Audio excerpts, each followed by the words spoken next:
Okay, welcome to the New York State Health Foundation. I'm David Sandman, president of the foundation. Couldn't be more excited about today's guest, Sean Cavanaugh, as well as our topic on the future of Medicare. Simple, easy, obvious kind of topic, right? We'll figure that all out today. And of course, Medicare was sort of in the shadows, if you will, during the debate over the repeal and replacement of the ACA. Although that debate did have direct implications for Medicare, and we'll see. It was probably at least the three most frenetic weeks in health policy that we've seen in a long, long time. I'm not sure we've totally recovered from that yet. And that debate, may or may not have set the table for what's coming, and an even more robust debate about what's going to happen to Medicare. Whose importance, is hard to overstate. It serves 57 million older and disabled Americans. It costs roughly $650 billion a year. And Sean is the perfect person to help us make sense of how the program has changed, how it might change in the future. For the last 3 years, from 2014 to 2017, he served as the deputy administrator and the director of the Center for Medicare at CMS, or in plain English, he ran the federal Medicare program. Pretty big deal job. And before that, he was the deputy director for programs and policy at the Center for Medicare and Medicaid Innovation, also known as CMMI, something that was created and funded by the ACA and that will live on now for the foreseeable future. And in that capacity, he was responsible for overseeing the development and testing of new payment and service delivery models, including all your favorite acronyms, ACOs, medical homes, and things like that we spend so much time talking about. Sean is no stranger to New York and no stranger to this crowd. I sent him the list ahead of time, and I think you probably knew about a quarter or half of the people in the room. Yeah. So welcome back. Thank you, Dave. Before returning to DC, Sean worked at the United Hospital Fund. He held senior positions at Lutheran Healthcare, which is now NYU Lutheran, and also in the New York City Mayor's Office of Health Insurance Access. So it is great to welcome him back and reunite him with some of his old friends.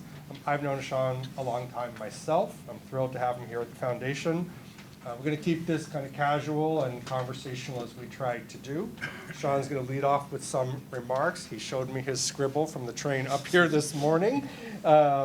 I'm going to ask him some questions, but not too many, because it's a great crowd, a very high caliber crowd that we have here today. So I want to leave a good amount of time for your questions as well. So get ready. Have your thinking caps on, because your time is coming. And I know that we're good New Yorkers. We're not shy people. So let's please welcome Sean Cavanaugh.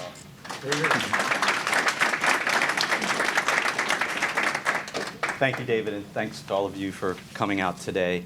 As David said, I spent over a decade here in New York working with many of you, and in fact learning from many of you.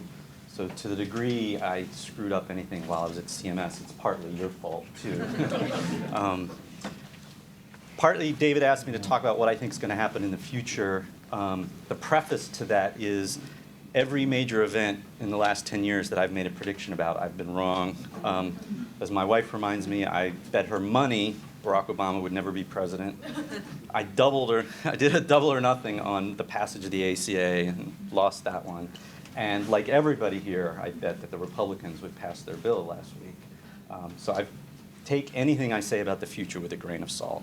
But I do want to talk about my experience at CMS, which was wonderful, and the programs, which are even greater. And I think we are all big fans of Medicare, Medicaid, and other programs that CMS runs, but I grew to love them even more and feel even more passionately about them than I ever did having worked on them. The first big question is, where is Medicare in this debate that's been going on?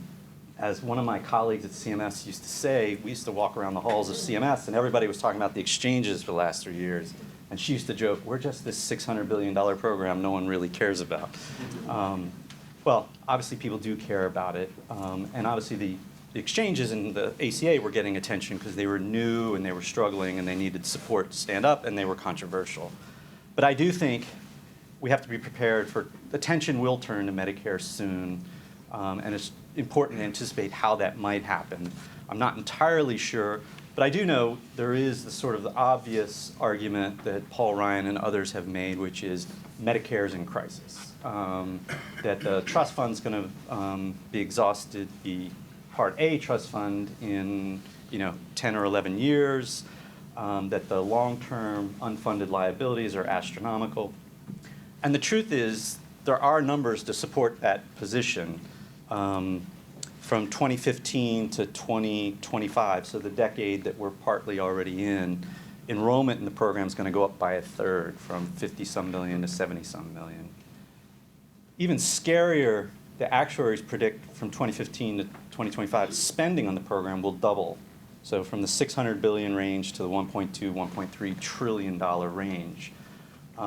Take that with a grain of salt. Any spending predictions that go beyond 2 or 3 years are really highly speculative.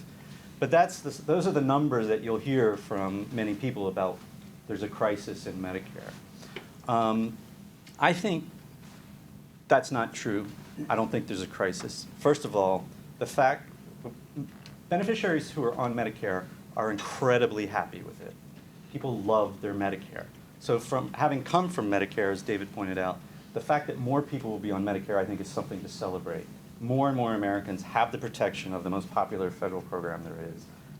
The alternative is that either they not have coverage or they be in the private market.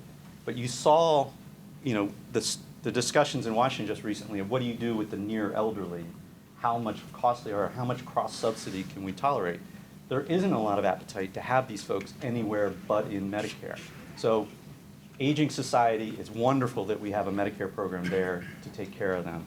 And I think history shows they're going to be really grateful to have it. But what about the spending amounts? Well, the numbers are very, very large. But I think it's important to put into some context. I was doing some research recently. So if you look around 2001, when I was a new New Yorker, we had the attack on the World Trade Centers, which prompted directly or indirectly 2 wars. And there's been studies of what the cost of those wars are from 2001 to about 2015. Brown University, Harvard University, looking at all told, medical costs, military costs. And the numbers are just staggering. But essentially our government funded somewhere from $4 to $5 trillion in expenditures for those 2 wars. No one said there's a crisis in American government, we can't afford these wars. Well, some people said it, but it was not a dominant part of the theme. So if we can come up with $4 or $5 trillion for what many believe were, including, I just read a quote from the current president who thought those were both misguided wars, he now says, and money wasted. If we can come up with that scale of money, we can come up with a couple $100 billion a year more to cover the elderly and disabled who are aging onto Medicare. So I think when you hear, in whatever context coming up, that Medicare is in crisis, we can't afford the program as it is, I think you should take it with a grain of salt. The numbers are very large, but our society has the capacity to fund the program. The fact that the trust fund is running out of money or may or may not be running out of money, the trust fund is a construct. It's a way decisions were made many years ago of how to fund part of the Medicare benefit. Those decisions can be changed. There are other ways to fund these benefits. So the question is whether we're willing to fund them, not whether we have the ability to fund them.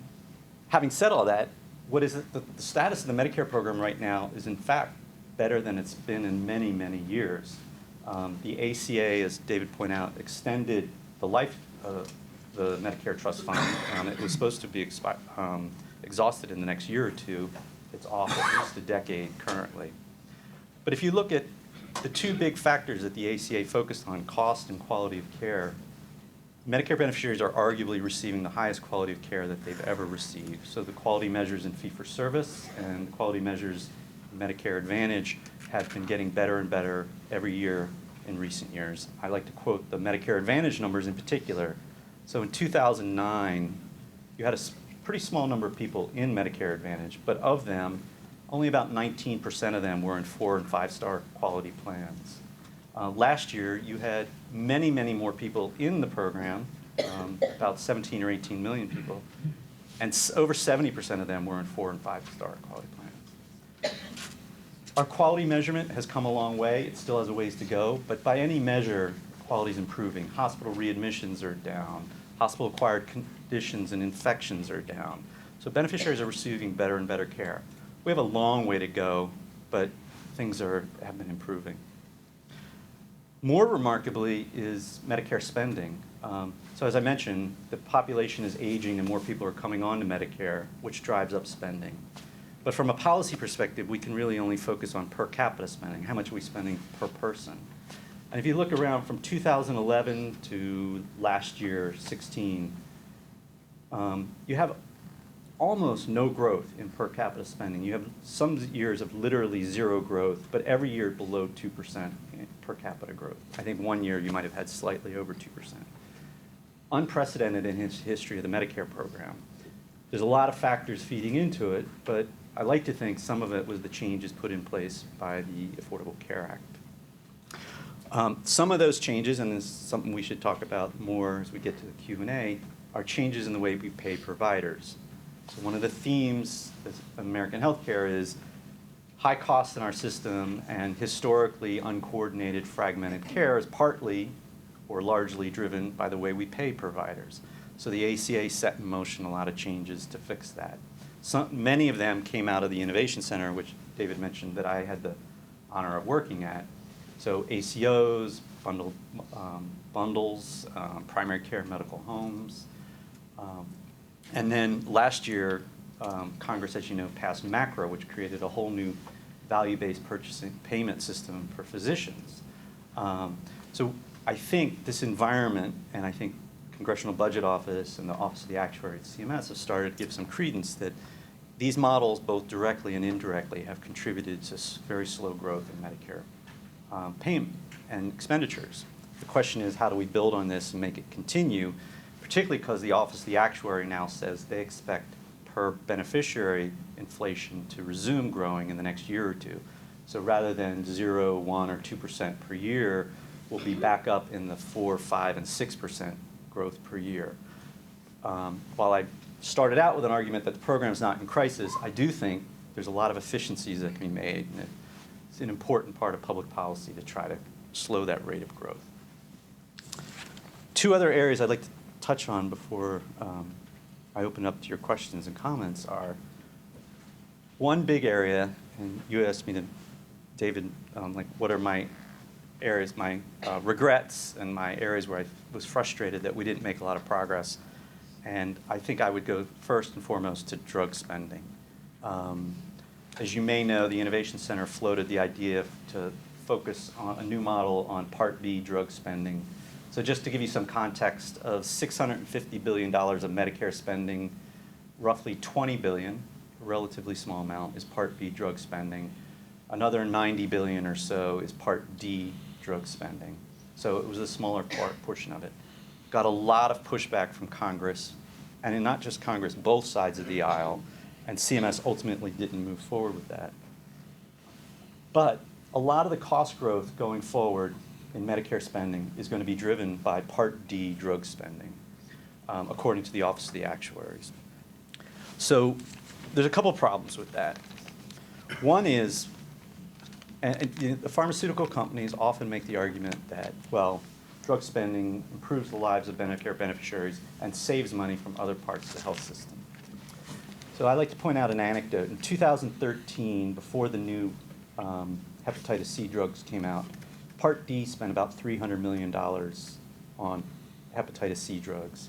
The next year, when the new drug, the first of the hepatitis C drugs came out, we spent $4.5 billion. So 300 million to 4.5, all in 1 year, and we've spent $5 billion or more every year since then. We don't really, though, any of us, have a framework by which to evaluate whether we got good value for those drugs at that price. And I want to acknowledge the drugs are very effective by all measures. They're curative, they have a public health benefit in that they stop the spread of hepatitis C. But the drug companies made the argument, so everybody's better off. Because Medicare is constrained from talking about cost effectiveness, we don't really have a framework to know whether, in fact, that was a cost-effective drug or not. So that's one problem. The second problem is many of the models that are coming out of Medicare, whether it's MACRA, or ACOs or bundles don't include Part D drug spending in their spending targets. And that's because the nature of the Part D benefit is so different from the A and B benefit. It's hard to do a calculation of how much a Part D plan spent on behalf of an individual beneficiary. In part, it's hard because you would have to disclose what the rebates for particular drugs are, and that is something Congress has prohibited the agency from doing. So you have all these new models that are focused on reducing spending consistent with improved quality, but they are exclusive of the Part D, one of the fastest growing parts of the program, and clinically, from a clinical perspective, it doesn't make sense to focus on certain types of care and ignore drugs and biologicals. So that's the other problem with drug spending. The third problem, which has not received a lot of attention, the most recent MedPAC report shined a light on it, is there's been a lot of debate. When Congress set up the Part D drug benefit, it didn't want it as a fee-for-service benefit administered by CMS. So they set it up more in a managed care, Medicare Advantage type model with plans. And the notion was Medicare won't negotiate with drug manufacturers. These Part D plans will negotiate because they'll be at risk, a capitated program. The truth is the Part D plans are not significantly at risk because the way the drug benefit is structured, there's a very substantial reinsurance part of the benefit where Medicare foots the bill, not the plans. And every year that's gone by, the part that the plans are responsible for has shrunk in relative terms, relative to the total spend. So if Medicare spends $140 per member per month on a beneficiary's Part D coverage, only 30-some dollars, I think it's $39, is the at-risk subsidy to the Part D plan. So there's this dichotomy out there in the policy world of should Medicare negotiate or should we let the Part D plans negotiate? My fear is we're not even doing the second one, which is the plans are less and less at risk, and so less and less our fiduciary agent. And so the plans can succeed without, I believe, managing particularly these very high-cost drugs, which are driving most of the cost. So I think that's the big challenge, one that remains unfaced. One of the things I note is we had very few friends on Capitol Hill of either party when we wanted to talk about drugs. It does seem to be an area where Congress is very nervous about moving and has little to do with party affiliation. The last thing I would like to say before we open it up and talk about anything you guys want to talk about is I was really lucky to get to go to CMS. I went originally as just a civil servant. I got hired under a special hiring authority that the Innovation Center was granted when they were new because they needed to staff up. So there was something called direct hire where they got to ignore a lot of normal federal hiring rules and bring people on faster. But I was just a GS civil servant, and I was proud to be one. Through a series of fortuitous events, I got elevated and I was made the deputy director at the Innovation Center. So I started as a regular civil servant, and then I became management. And then 2 years later, even more fortunate, I was elevated to run the Center for Medicare, which is actually a politically appointed position. So I served at the will of the administration, and I got to leave on January 20th at noon as the president took the oath of office. But the reason I mention this is I got to experience CMS from a number of different perspectives, both as a civil servant, as a manager, as a political appointee. I got to be in a startup, meaning CMMI was a brand new government office, new authority. I was the 19th person hired. There's now over 400 people there. So going through a tremendous growth, trying to get a lot of work out the door. And then I moved to the opposite end of the spectrum, the Center for Medicare, which has 700 employees, but runs on a regulatory cycle that's dictated by statute. So it's not doing things on its own schedule the way the Innovation Center is. It gets its regulations out and gets things cleared on a regular basis because the statute says the regulations have to be out. So really, of both ends of the spectrum at CMS.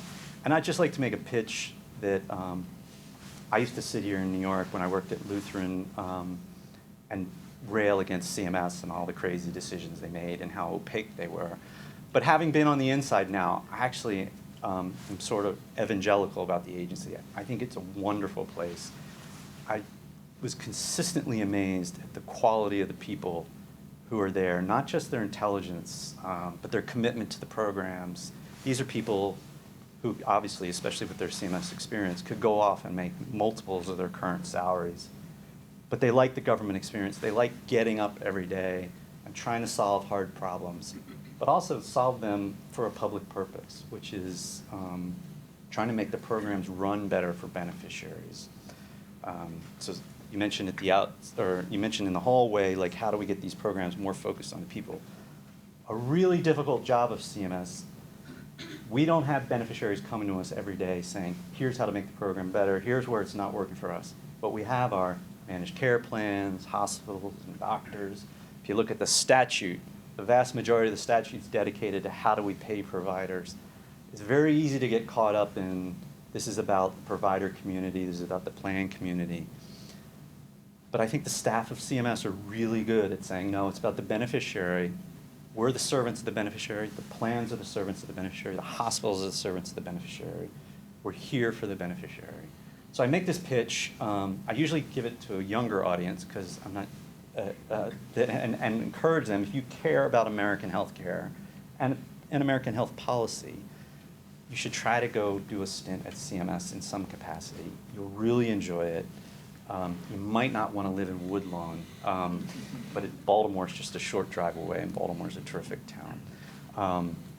And again, I'd like to conclude and open it up by saying I want to thank all of you. I was not kidding when I said much of what I know I learned here in New York, and I learned from many of you. Part of my job was to keep Lutheran independent, and so when you meant, every time people say it's now NYU Lutheran, I was like, I don't know if I failed or it happened because I left. But I had a wonderful experience at Lutheran. Great experience at United Hospital Fund. And so thank you all for coming, and let's talk about Medicare. All right, thanks, Sean.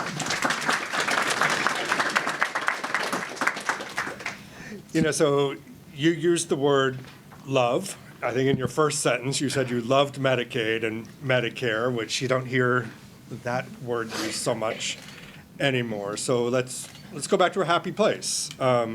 It's only been 2 months since you walked out of the administration, so Pushed out. Pushed out, and unceremoniously to a small crowd. A quick stroll down memory lane, right? It was a time of sweeping change in the program in the 3 years you were overseeing Medicare. And if you had to hang your hat on, one thing, what's the biggest initiative or success you're the most proud of? It's funny. I'd have to say, if I had to single something out, because there's a lot of things I'd like to single out. One thing, this is not my proudest, but the fact that we were able to have Medicare pay for the first time for advanced care planning, I think was a really nice thing. And it's something I take a lot of pride in, because I actually feel like I played personally a big role in pushing that. A lot of people were resistant. But I think of things that will make big change, the irony is, I would say ACOs. And it's ironic because I went to CMS as a skeptic of ACOs. I thought of my days at Lutheran. If someone had come to me at Lutheran and said, here's a bunch of Medicare patients that sometimes see your doctors. They don't have to see your doctors. And if you can improve the quality of care they receive and reduce the spending on them, we'll share half of it with you. And I'd say, okay, well, what's my financial target? And they said, well, we'll tell you 18 months from now after the year's over. And you'll get paid 18 months from now, but we need you to make upfront investments. I would have said, that's ridiculous. That's not a deal I would have entered into. But a lot of people around the country felt differently. There's there's close to 10 million beneficiaries now in ACOs in one form or another. The longer an ACO stays in the program, the more likely they are to generate savings. Independent study from Harvard said that net of the shared savings payment, it's saving the government money. And remember, the time period when it's saving the government money, the ACOs are compared to fee-for-service spending. And on a per capita basis, fee-for-service spending is at the historic lows. So they're not just saving money compared to huge growth rates. They're saving it compared to a fee-for-service system that's become more efficient. I always thought bundles were going to be the low-hanging fruit that generated cost savings. Oh, the other thing is, and the ACO, the beneficiary, doesn't give up anything. It's not, Medicare Advantage has many wonderful features, but the beneficiary is making a trade-off. In the ACO, they're not even making a trade-off. They're just getting better care. The quality of care in ACOs has gone up every year. So I would never have predicted it. It would have been like my other predictions. But we've spent a lot of time both at the Innovation Center and at the Center for Medicare working on the ACO program, talking with ACOs, trying to understand what tools they needed. We made major changes. We iterated on what an ACO is repeatedly while I was at CMS, both in the Shared Savings Program and the Pioneer Program. So I think that's going to have the longest legacy. Interesting. I thought you might say something like MACRA, and if you're not into the big wonky acronyms, MACRA is sort of an annual kabuki dance of doing the doc fix of how Medicare pays doctors, and it seemed this perennial, it'll never get fixed except patch after patch after patch, and in this shocking fever dream of bipartisanship, it happens. So, thoughts on that? Yeah, I have mixed feelings about MACRA. One, I think, like everybody, we're so glad the SGR is gone. It's served no purpose other than, as you said, to create legislative cliffs every year where the threat of something terrible happening to the program. But I think I look at what took its place, which is the what we renamed the Quality Payment Program, which is really, if you think across all the Medicare fee-for-service payment systems, between Congress and the administration, we've consistently gone to every payment system and tried to link it to value. And so MACRA really created it in a big way for physicians and other practitioners. But if you think about it, value-based payment of this nature is sort of unproven, just as many of our other models were. But I think Congress made a big bet that they could change physician behavior through MACRA. I don't think there's a strong evidence base to bear that out. And even when presented with that, most people would say, it just feels right to pay based on value, which I agree with completely.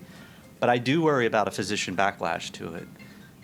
MACRA has created a whole system of physician reporting and physician obligations, and I worry that the physician community will push back. I think we now also have a Secretary of Health and Human Services who feels that he's a physician himself and has that attitude.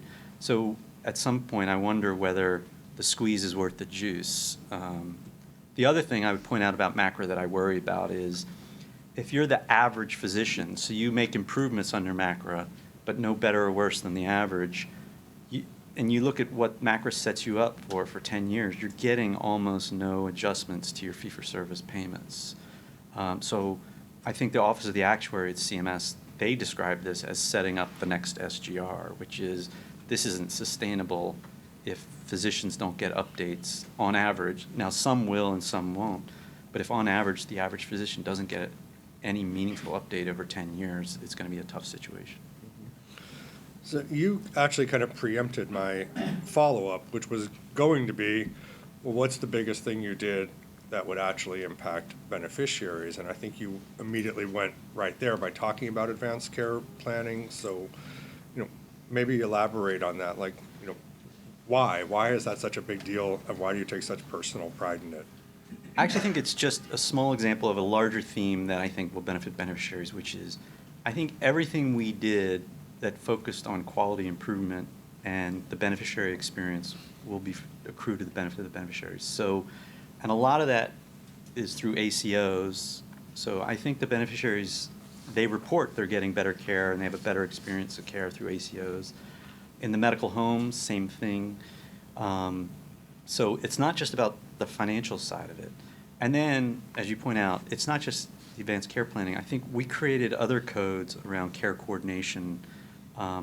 In the last rule, there were about 12 of them. So paying physicians for the type of care that beneficiaries told us they wanted, which is the physician spending time, explaining things, spend more time with them, explain things to them, work with other practitioners to coordinate their care. We created a whole slew of new codes, some of them in behavioral health, one in advanced care planning, but trying to put payment on the things that not just practitioners, but beneficiaries valued. And so try to reorient the system. That's how we did it in fee-for-service. ACOs was another way of trying to reorient it because so much of payment depends on how the beneficiary reacts to the ACO model of care. So I think all of those things we're trying to be beneficiary focused.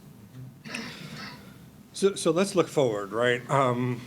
After last week's surprising failure of the AHCA, what's the possibility that Medicare is just off the table? It's unlike the ACA, which never pulled great. Medicare is a popular program. It's always been a kind of political third rail, right? Older voters are particularly motivated and participate. Is it possible that nobody touches Medicare? I think it's possible no one touches Medicare in an incredibly damaging way, like premium support or vouchers or whatever you want to call it. And I think, having talked to some folks on the Hill, I think you have a lot of Republican senators who may either don't believe in premium support or have some sympathy for it. But the Republican caucus in the Senate is looking 2 years down the road, and based on the electoral map, they're in a position to get a supermajority in the Senate. I think a lot of them are thinking, just as we're on the cusp to truly running Washington, why would we shoot ourselves in the foot by taking on something this controversial? So I think the big things like premium support and as much as Speaker Ryan might like to do them, I don't think they have much traction in the Senate from what I'm hearing from my Republican friends. Having said that, they have ambitious spending plans through infrastructure, through tax cuts, through a whole number of things, through a wall.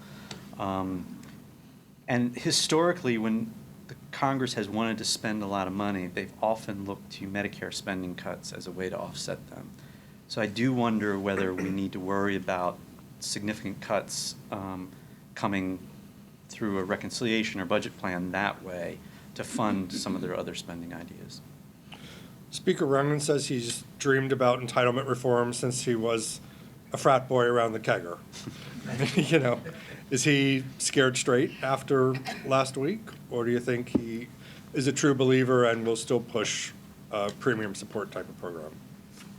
I think he's a true believer, but I also think he was chastened by the recent experience, and I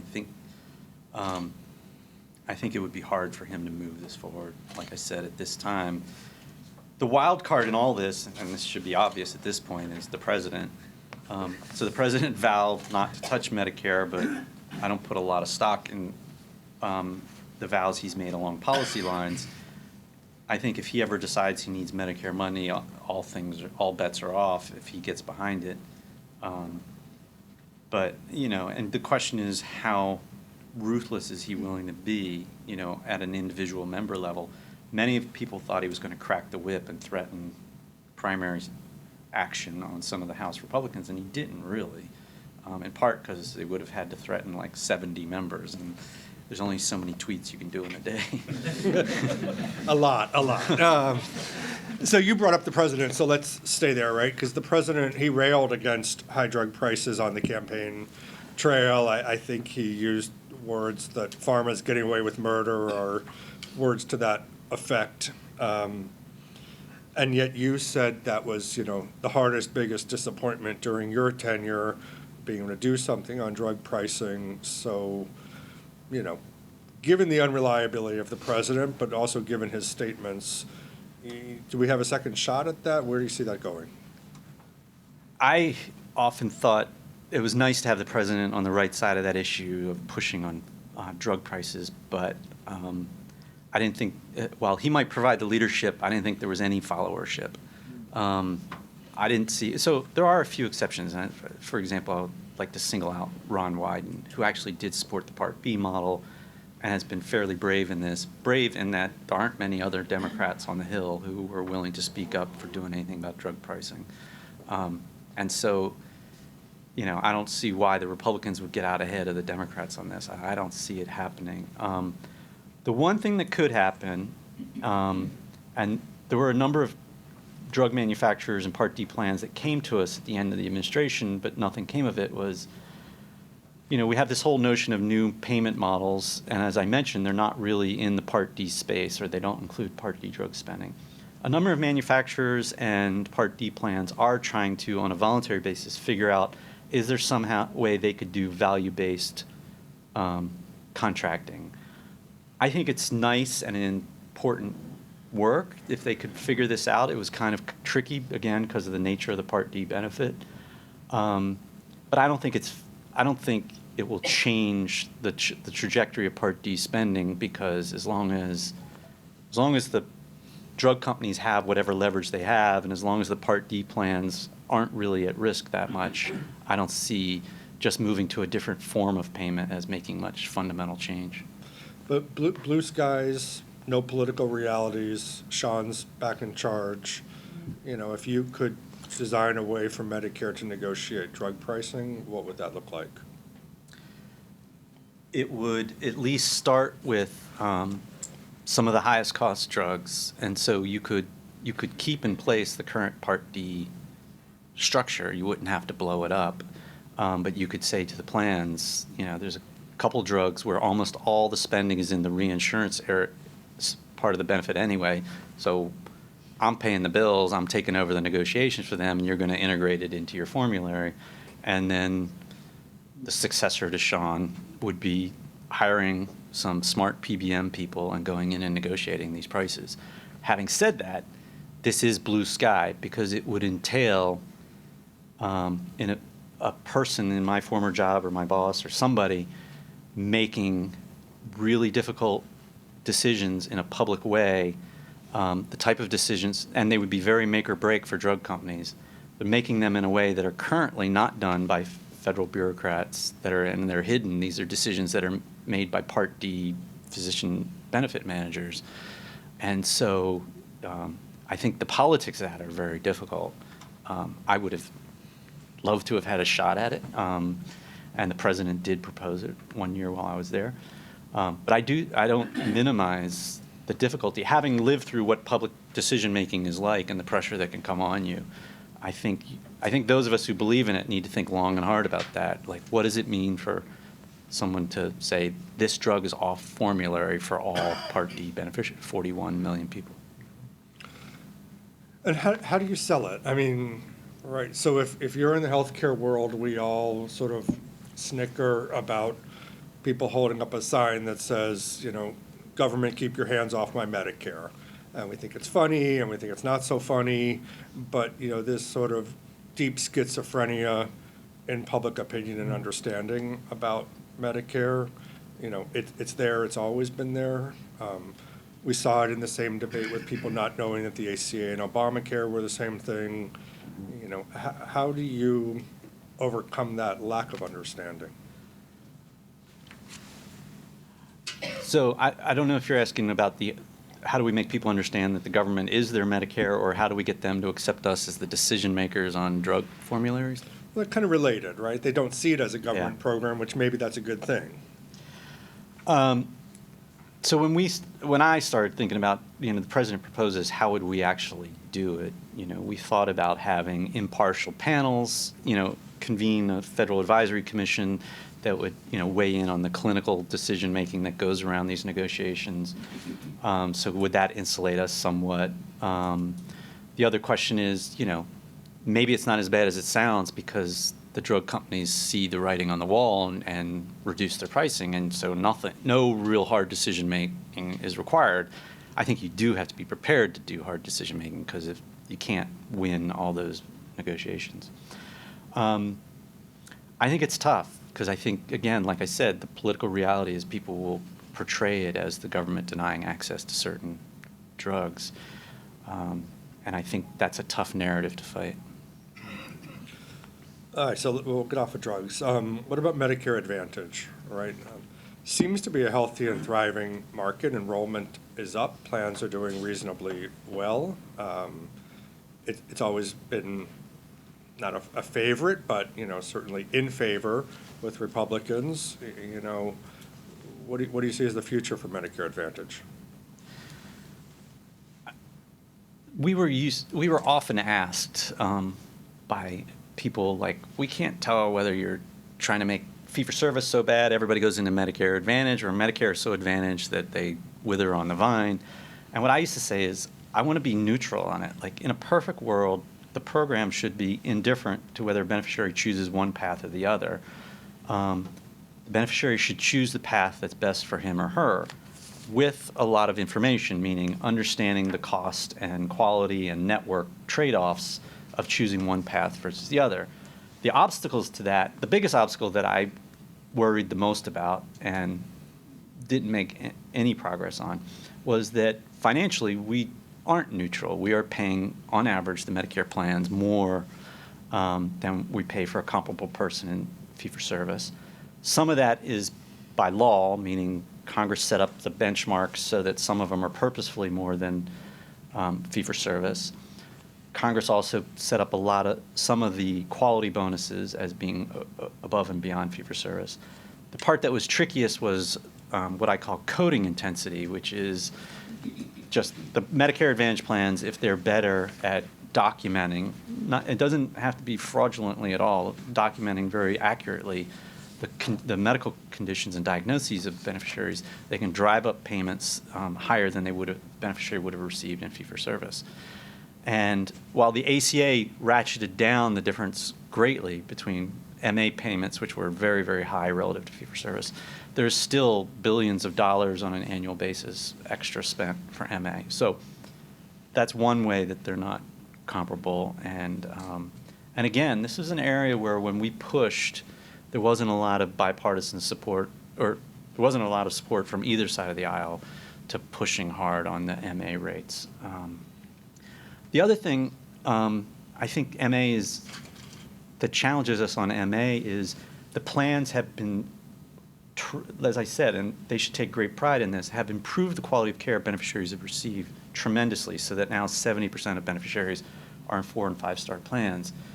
But at some point, if everybody's above average, I think the whole star rating system needs to be reinvigorated so that so that we continue to incentivize quality improvement. Much of the benefit from star ratings comes just at the 4 stars. So we see a lot of 4 and 4.5 star plans and a lot of beneficiaries there. How do we, I think all of us know American medicine, even if you're getting 4-star plan, can get better. How do we incentivize even better care? That's going to be hard to do. We need new measures, and the plans have improved care faster than new measures can be developed. I did want to ask you about some of the payment and delivery system work, and you brought up ACOs already.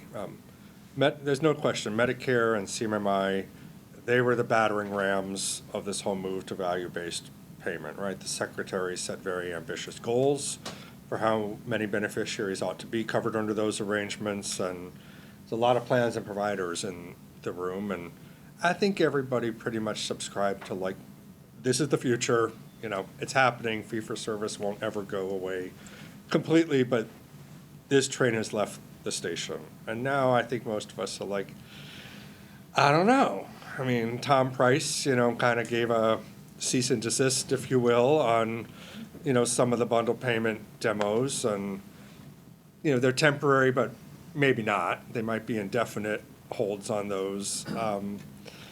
What are the signals for providers and payers who, you have to make big investments in changing your infrastructure to do this, and they're kind of caught in limbo, not knowing which way the winds are blowing anymore? Yeah, I think Tom Price, is unique in that not unique, but he's in a very small minority, and that my best guess is he doesn't believe in any of this value-based stuff. I think he's a traditional physician who feels like it's all just people telling docs what to do when they should be leaving the doc alone. I think that position is in a very small minority. I mean, MACRA, for example, which is very clearly incentivizing physicians to do certain things, had broad bipartisan support. And MACRA, the Quality Payment Program, is not voluntary. It applies to all physicians in Medicare unless, there's certain very small carve-outs. So I believe the general thrust of value-based payment will remain. Where Tom Price might not be in such a small minority is one of the things we thought at the Innovation Center as we matured was not all these can be voluntary models. Some of them, for impact reasons but also evaluation reasons, need to be mandatory. And I think Tom Price feels very strongly against that. I think there might be some support for that feeling on the Hill. I think it's exactly wrong. A lot of so for example, when we did the bundles model that you mentioned that's been put on hold or delayed, the hospital associations came to us and said, this is too much, too fast. And my feeling was, no, you got it exactly wrong. It's not enough and it's too slow. Like, you can't be in this middle space where much of your revenue is still fee-for-service, but some of your important business lines are now value-based. You need everything on one side of the ledger. So you should be arguing for us to go faster, get more of it there. And they weren't, so maybe they know something I don't know. But I really felt like the answer should have been faster, more, not slow down. I think they know. I mean, providers, with me, they often say you can't have one foot in both canoes, right? You have to make that leap eventually, which I think is more consistent with your point of view. Yeah, but when you get to Washington, you aggregate it at the association level, which has to be the least common denominator. It comes out as this was too much, too fast. All right, so my last question is, I want to come back to the beneficiaries, and then we're going to open it up to the audience. It does seem like so much of the Medicare debate is about payment policy, physicians, hospitals, everybody else soaking up all the attention, home care.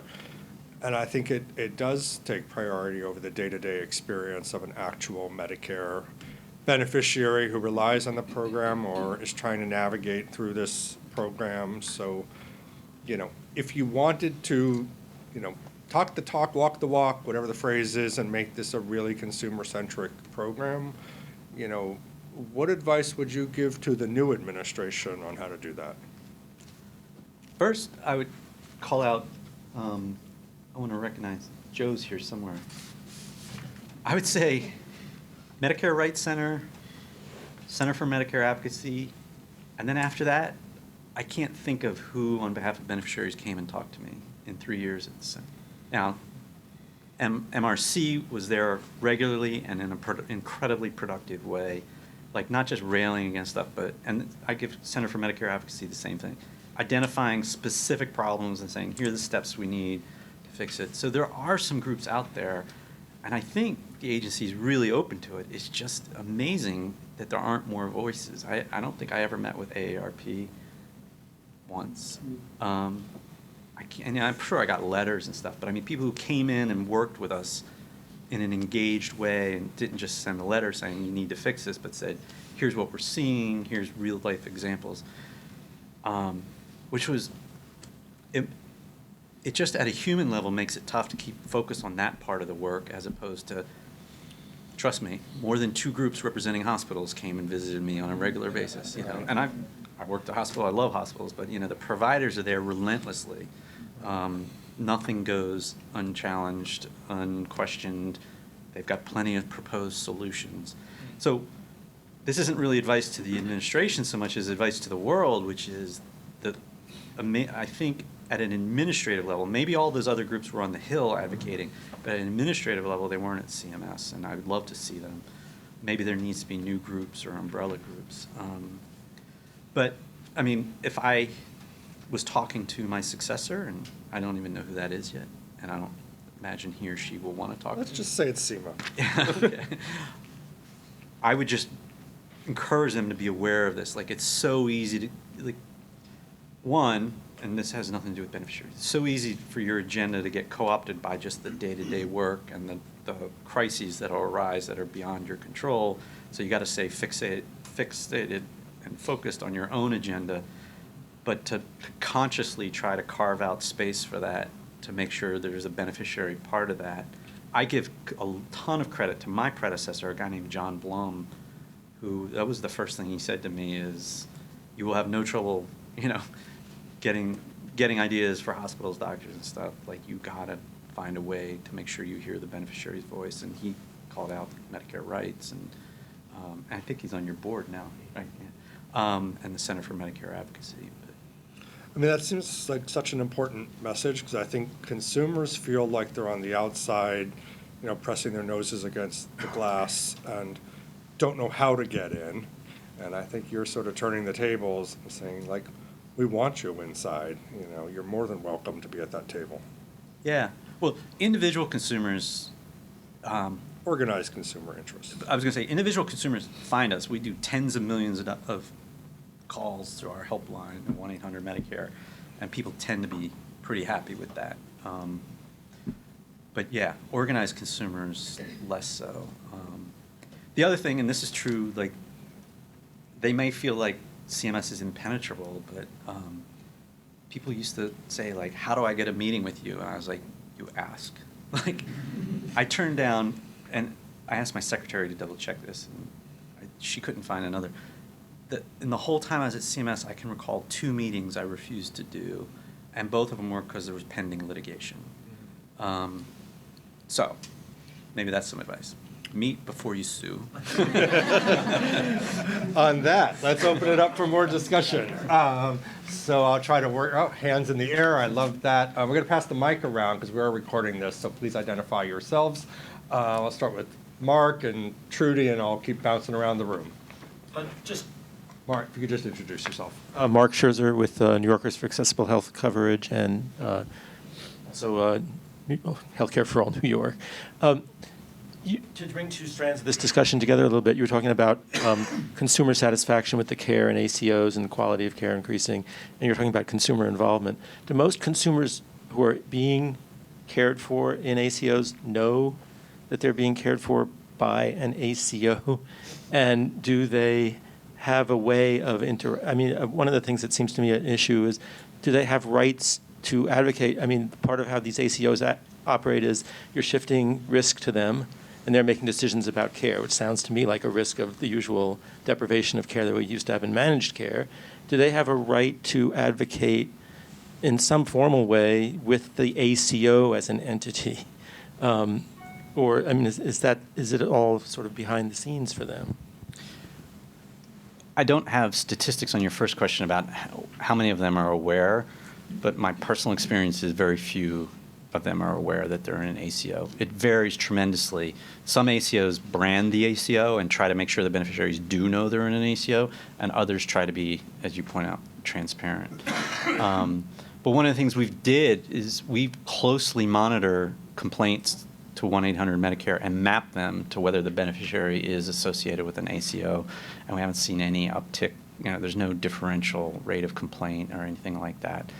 So we haven't seen that problem, and as I said, big part of keeping them honest is to survey the beneficiaries. How happy are you with this? And again, ACO members tend to be happier with their care than comparable fee-for-service people, and they tend to be happier year to year, meaning year over year. So I understand. Anytime you pay providers differently, there's always, you got to be careful of the adverse consequences, particularly for beneficiaries.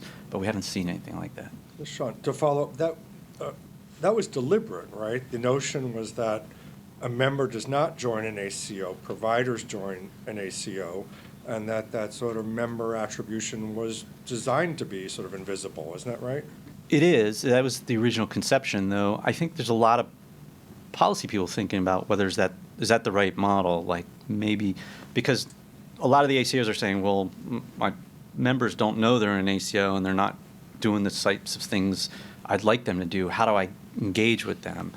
And so some are deciding, well, I'll engage with them just through better care, but others are saying, I want to make sure they know they're in an ACO. Some have suggested that there be additional benefits, like they be able to provide lower cost sharing or additional benefits to the beneficiaries to make them aware that they're in an ACO, but also to show them there's trade-offs.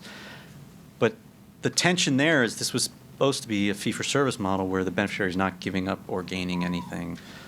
So I'm not sure there'll be a lot of movement in that direction. Trudy, I think you had your hand up. Hi, I'm Trudy Lieberman from Columbia Journalism Review and other places.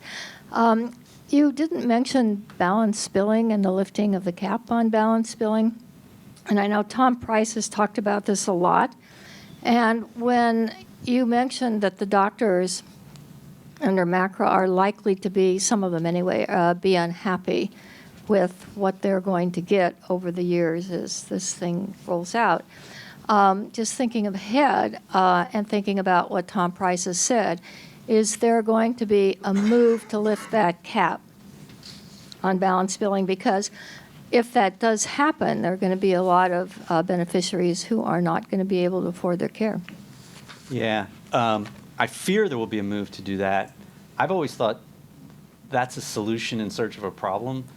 There's a handful of docs that would like to do that. The vast majority of docs, I mean, I guess they might like in theory, but would probably not take advantage of that. And that's I think an example of.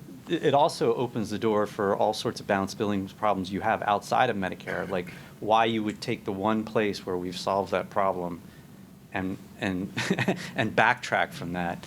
I think it ignores the lessons of these hidden bills and other balance billing problems we have otherwise in the healthcare system. I wouldn't be surprised if you see some talk about it. I'd like to think that you won't get traction because it's so beneficiary unfriendly. Joe, you got praised, so it better be a good question. Well, I do want to say thank you, Sean, for that shout out, but also thank you for your incredible service. Both you and John were just,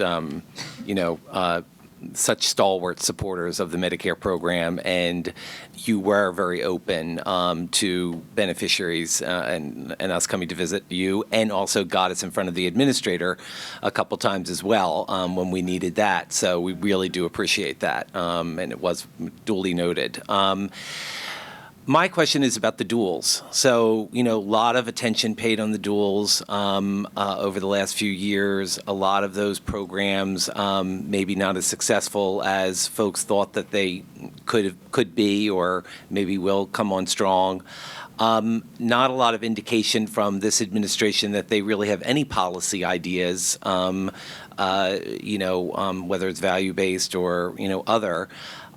What do you think do you think the attention will still be paid to the duals? Do you think what do you think might be the next evolution, if you will, of some of the efforts that either have started to take hold a little bit in some states, but for the most part not in a big way? And where do you think our resources, which are, as you noted, rather limited from a beneficiary standpoint, to the extent that we want to see something successful come out of the duals work, where do you think our resources might be best spent?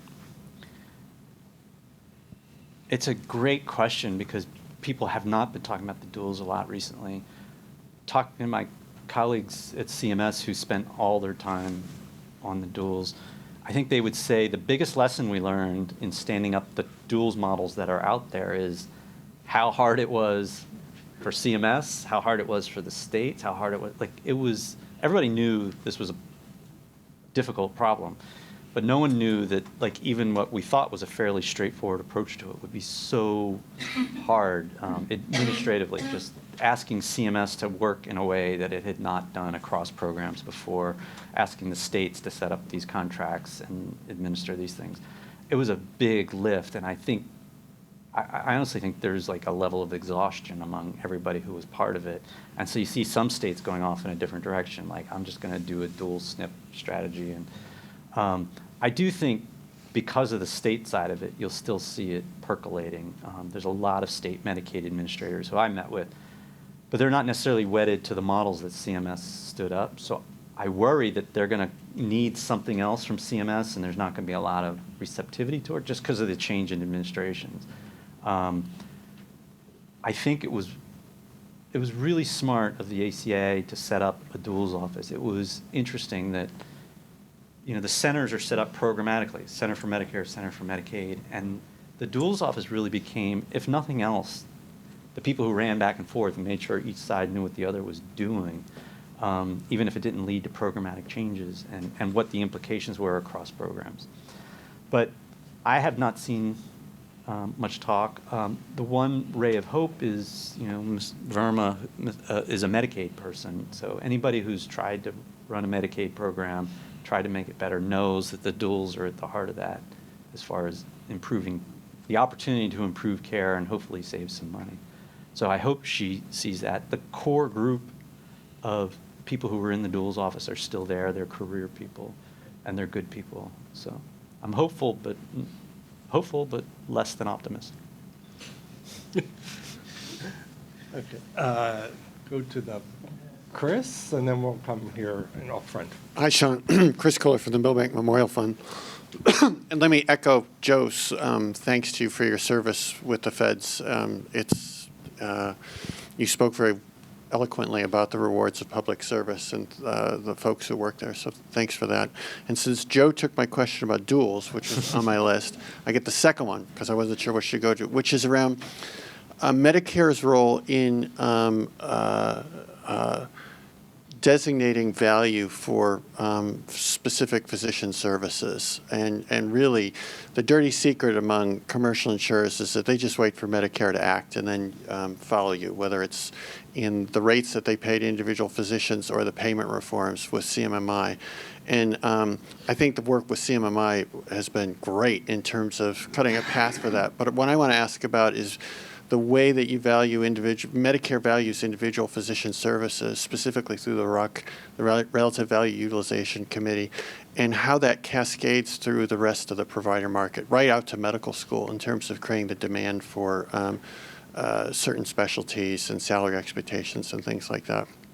I'm not aware that CMS took a run at that or changing it, but if you had your magic, you don't know it, but David's got a magic policy wand that he keeps in his closet. And so if he gave it to you, what would you do with it for the physician services valuation?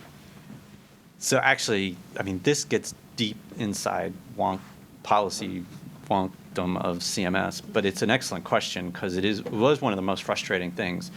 So the RUC, for those of you who don't know, is a committee of the AMA that recommends how much each physician service should be valued relative to another based on resources, work, physician practice expense, and so forth. And it's pretty obvious, it's pretty clearly not working in that CMS has now funded multiple studies showing that the time they claim different services take are way off and tend to vary by specialty. They're all over the place. I actually think this is a problem that's as much as a political problem as it is an analytic problem, which is, so first of all, CMS has gone after some overvalued services and brought them down. The problem with it is when you bring down procedures, the money flows to all the other services, much of which is evaluation and management. The vast majority of evaluation and management billing is done by specialists. So you're taking money away from the specialist procedures and mostly giving it back to them on evaluation and management. So Congress thinks we're going to take money from these overvalued procedures and somehow get them to primary care, and very little of it's getting back to primary care. That's one of the reasons, and we touched on this before, CMS started going down a different path, which was we're just going to create different codes. These care coordination codes are much more likely to be billed by primary care, and not just primary care, but cognitive physicians as well. So rather than fight this World War I trench warfare where, we move an inch, the front line moves forward a foot, but we lost 100,000 lives. It just was slow, arduous work. Just create new codes that recognize the sorts of things that cognitive and primary care physicians do and sort of do an end run around the whole RUC process. The thing that drives me crazy about the RUC is, so they do these surveys of physicians, and physicians just say, here's how much I think it's worth. And they were so clearly overvaluing things. We used to take the median value, and the AMA used to take the median value that came in through the surveys. And this literally could be 20 docs around the country who had responded to the survey. So they take the median value, and then CMS started expressing skepticism, and we started taking like the 25th percentile of the responses. And the AMA adopted that. So almost by definition, we're saying we all agreed the surveys are worthless, so we got to do something other than the median. The problem is there's no large-scale independent source of these data of both time and practice expense. I personally, and this is definitely not CMS policy, well, nothing I've said is CMS policy anymore. I think the big problem for primary care physicians is that it's resource-based. That the specialist physicians will always be employing more resources, whether it's equipment and the other problem is, and I think this was done for political reasons, so that the fee schedule wasn't too redistributional, the whole notion of the intensity of time. So the specialist's intensity will always be higher. And so the system is set up, I think, there's certain ground rules that just make it specialist friendly. And that's why, there are research projects underway funded by CMS to try to figure out a way out of this, but in the meantime, we were just creating new codes that hopefully would get around it. Yes, I know we had a question here. Hi, I'm Kim Calder with the National Multiple Sclerosis Society. Thanks so much for being here. I wonder if you would just comment on the backlog of appeals generally, and then I also just sort of on the tail of that Rex question, want to say something about the competitive bidding for durable medical equipment? Sure. Thanks. So the first thing about the backlog is, it's not a CMS backlog. There is no backlog at CMS. The backlog is when you get to the departmental level. It's awful. It's huge. But I think what's important to realize is the vast majority of it is driven by a small number of companies. So there are companies that have a company policy of appealing everything. There are also, a business has grown up where companies will take on appeals on a contingency basis. So hospitals and other providers can appeal everything at zero expense. And I think it's the growth of that strategy that has contributed greatly to the backlog. And the problem is the normal appeal of the pressing, beneficiary complaint gets caught up in this, in the same backlog as all these other complaints. So the administration took it very seriously. The secretary herself convened multiple meetings, and we had a strategy. We've tried to increase the number of administrative law judges handling them, tried to get them to so part of the problem was also, and this is some CMS perspective, is that these are administrative law judges, so they have, as judges, they have some level of independence. One of the things we asked them to do was specialize, so like have ALJs who only do durable medical equipment so they can become expert at it. And they didn't want to do that. They're judges, they want to have I don't blame them, I wouldn't want to do only DME complaints either, but they refuse to specialize. So I actually worry that the backlogs can be here for a while. The administration requested a lot more funding for ALJs than Congress ever gave us, and that was the thing that was making the biggest difference. We did do some large-scale settlements with hospitals that cleaned up some of the backlog, but my fear was, so that cleans up the backlog, but they're still submitting the appeals at the same rate, so it's just going to build back up again. So this is a problem, I think, where a lot of attention and hard work has gone in, but I don't think they've found the solution yet. One of the things the president actually I'm trying to remember if it was in the president's budget or not. One of the things that had been suggested is that there be a fee to file it, except for beneficiaries. When a provider files an appeal, there's a fee. And if they prevail, they get refunded the fee.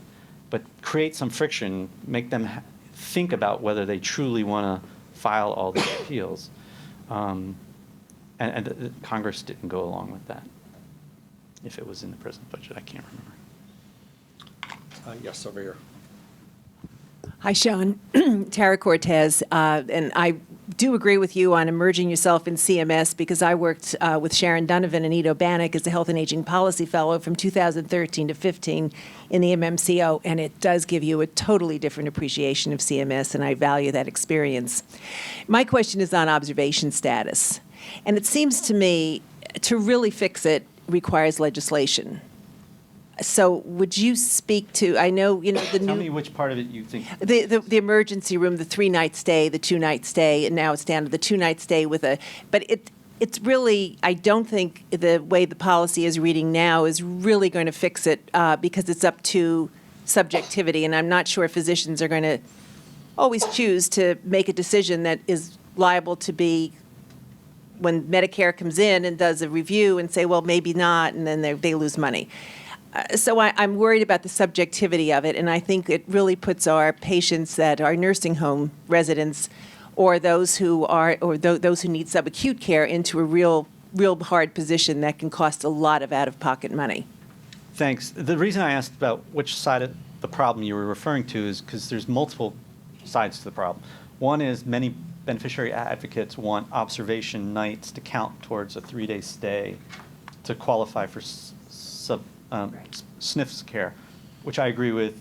It makes sense. It would require legislation. On the other side of just, adjudicating which should be observation and which should be inpatient stays, this is one of the things you learn, like you don't learn in political science school, but you learn when you actually practice in government, which is you can have a great policy, but if it doesn't get explained well and uniformly and repeatedly, and if the policy keeps changing, you get chaos. And that's what we've had with the 2 midnight rule, which is the policy's changed multiple times. People's understanding of it varies tremendously, so hospitals are implementing it differently. CMS hasn't always consistently enforced it from region to region. On paper, I think the current policy makes sense, which is, the way the current policy reads is, if you stay 2 midnights, you're an inpatient, and they can admit you and call you an inpatient, and there will be no reviews and so forth. If you stay less than 2 midnights, it's a physician's judgment, but CMS might come in after the fact and question it. The other part that I think gets lost in this is we used to enforce the policy using what is called RACs, Recovery Audit Contractors. So these were commission-based auditors who were looking to deny things, and they got paid based on how much they denied. We put them in the background, and we put the QIOs in the front. So it's supposed to be enforced at the first level by quality improvement organizations who are not working on commission and who have more of a history of working with hospitals on quality improvement. So we thought that, and RACs would be reserved only for hospitals that consistently got these decisions wrong. I think on paper, that makes a lot of sense. My sense is it's not flowing out to the field as coherently and as smoothly. And so people have suggested other changes, and what I said was, even if this is wrong, the last thing we need is to change the policy again. Like, that will just make the problem worse, so let it play out for a couple of years and see how things go. Okay, I think we have time for maybe 1 or 2 more before we wrap. I think, Greg, you had your hand up? Yeah. Greg, who are you? Oh, I'm sorry. Greg Burke, United Hospital Fund. Picking up on the signal-to-noise ratio thing that you were just tapping on, we've been doing some work with primary care docs in the state of New York, and they're annoyed at the degree of chaos that's out there, both in terms of these models are what you need to follow, and this is the way we're going to get paid. I'm not sure that MIPS necessarily answers that question. CPC Plus, though, has a lot of really interesting aspects to it. And what's stopping CMS from saying this is the way we're going to pay for primary care going forward, and then having other payers potentially follow the leader, as was once written? So I don't know if I'd call this an obstacle, but it's a hurdle. So CPC Plus is a model out of the Innovation Center, and so to expand the duration and scope of the model, it has to meet certain statutory requirements, which I think CPC Classic was pretty close to meeting. And those requirements are that improve the quality of care while not increasing spending and possibly decreasing spending. So what it means is, in CPC context, CPC, for those of you who don't know, is where primary care practices receive extra PM payments to improve care coordination, improve their capacity to have longer hours, to give 24/7 access to beneficiaries. So it means the primary care docs have to improve care enough to offset that whatever PM they're currently getting. I forget what CPC Plus was. CPC Classic came close, but didn't quite. In some markets it did, in some markets it didn't. So I do think you'll see a lot of interest. I won't speak for the current administration. There was a lot of interest in trying to find a path forward to make this, if not permanent, at least broader. Also, trying to learn why it was working well in some markets and less so in others. And then could we have gone to the actuaries and say, well, we can't do it nationally because it's not saving money everywhere, but it's working I'm making this up now. It's working in Cincinnati, And and Akron is a lot like Cincinnati, or, so let us expand it there. So we were trying to find paths forward for it, because there's a lot of belief that it's a good model. And it's also, a lot of the ACOs liked that they thought it worked well with them, whereas bundles, a lot of the ACOs thought interfered with what they were trying to do. Okay, I think we're going to wrap there. First, I want to start by thanking Sean.